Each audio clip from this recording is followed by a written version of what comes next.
റൗളയിൽ ശ്രദ്ധിക്കേണ്ട മറ്റൊരു പ്രധാനപ്പെട്ട കാര്യം, അവിടെ നല്ല പരിചയമുള്ള ആളുകൾക്ക് അറിയുന്നതാണ്, അല്ലാത്ത ആളുകൾക്ക് ശ്രദ്ധിക്കാൻ വേണ്ടിയാണ് പറയുന്നത്.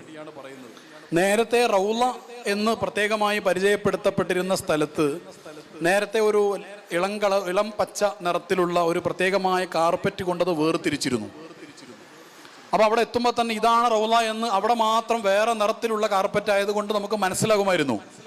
പക്ഷെ ഇപ്പോ വലിയ തിരക്ക് അവിടെയാണ്, വലിയ തിരക്കാണ്, നല്ല തിരക്ക് അവിടെ ഉള്ളത് കൊണ്ട് ഇപ്പോൾ എല്ലായിടത്തും ഒരേ നിറത്തിലാണ് കാർപ്പറ്റ് ഉള്ളത്. അപ്പൊ കാർപ്പറ്റ് നോക്കിയിട്ട് റൗള ഏതൊക്കെ സ്ഥലത്താണെന്നുള്ളത് കാണിക്കാൻ നമുക്ക് കഴിയില്ല. മാത്രമല്ല, പോലീസ് റൗളയിലേക്ക് ആളുകൾ അവിടെ വിടുന്ന സമയത്ത് അവിടെ മൊത്തം ഒരു ഏരിയ ഉണ്ട്, ആ ഏരിയയിലേക്ക് മൊത്തത്തിലാണ് ആളുകൾ വിടുക. ആ ഏരിയ മൊത്തം റൗളയിൽ പെടുന്നതല്ല. അത് മനസ്സിലാക്കാനുള്ള ഒരു മാനദണ്ഡമാണ് ഞാൻ പറയുന്നത്. ഞാൻ ആദ്യം എൻ്റെ ഒരു വീഡിയോ കാണിക്കാം, എന്നിട്ട് ആ കാര്യം പറയാം.